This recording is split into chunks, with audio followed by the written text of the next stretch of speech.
Alright, hello everyone, it's Happy, and of course today we're going to be talking about the T95. This is of course the tier 9 turtle, the most infamous and at the same time boring tanks in World of Tanks Blitz. And that's just because it's slow as hell, and yeah, it has no turret, and it's slow as hell.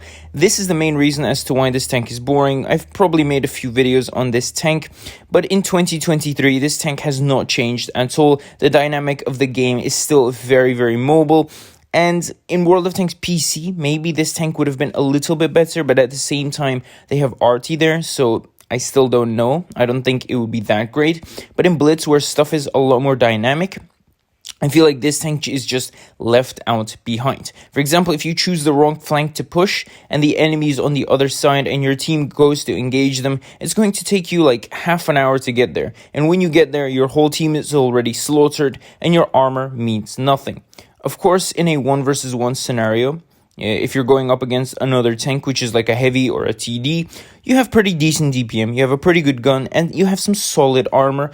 But this is only in exceptional cases where the other tank is not as mobile as you. In an open terrain, and if the opposite tank has a little bit of decent enough speed, I think even if you're a heavy tank, you can probably circle around the T95. And for example, if you're in an AMX 50B, what are you going to do as a T95 if it comes around the corner? You're not going to do much.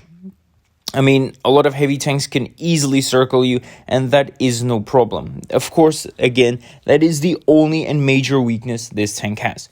The armor is solid, and the gun is very, very solid. And overall, you know, I can't ask Wargaming to nerf it or buff it, because then it would be too strong. Imagine this tank having mobility. Then you're for sure screwed.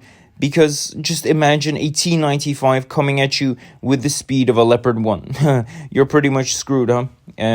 You're not going to be able to do much in that scenario. Overall, I would say try and free XP as much of this tank as you can. Especially the engine. No. Free XP this whole tank if you can. And if you can't, try and get the top gun and engine as much as possible. Because without either, you're pretty much very, very screwed.